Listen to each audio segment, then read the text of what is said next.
mchezo wa mother-in-law huwezi kukamilika bila mtu ambaye tuko naye. Charlie, mwanzo kongole sana kwa kazi unaweza kuifanya katika mchezo wa mother-in-law. Shukrani. Umeweza kuonesha ubunifu na kipawa ambacho hakijaonekana. Kwa nini kwamba wewe maishani mwako haujaonja pombe? Unajua kuna watu wengi hata nilipokuja huko wanasema nenda kamuulize Charlie, hii pombe iko kwa damu ama Charlie mwenyewe amekunywa pombe sana, lakini Patrick hajawahi onja pombe maishani mwako kabisa. Na ni kitu gani kuna kufanya kwamba uweze kuitoa kama inavyotoka kwa mimi? Maana watu wanajua kwamba unajua kuna kuiga kuwa mlevi na ukaiga ukawa mlevi.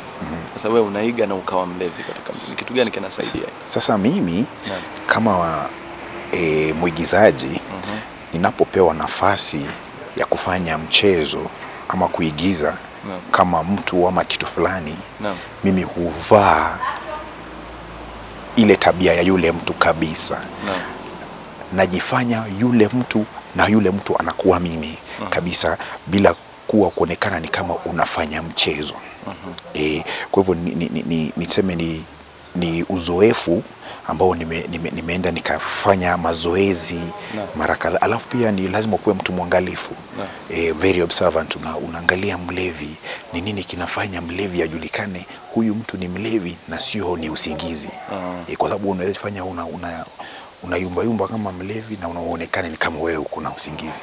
Sasa ujue mlevi, macho ya mlevi anakaa vipi, na mtu mwenye ana usingizi anakaa vipi, na mtu mwenye anajifanya anakaa vipi. Ikiwa leo mtu ungependa kuweza kutafuta mwanamke wa kuoa, vitu gani vitatu waangalie?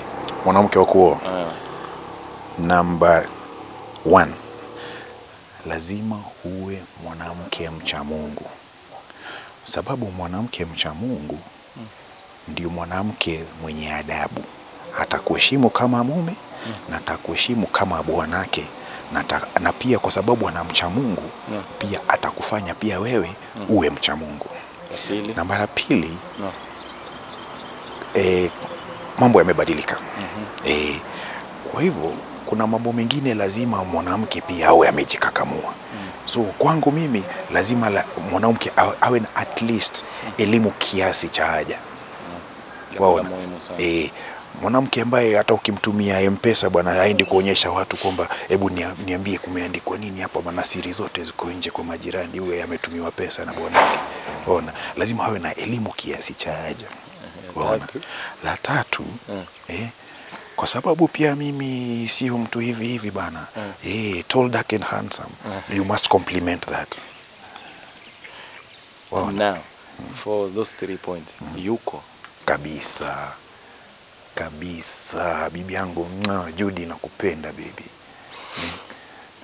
Shukrani.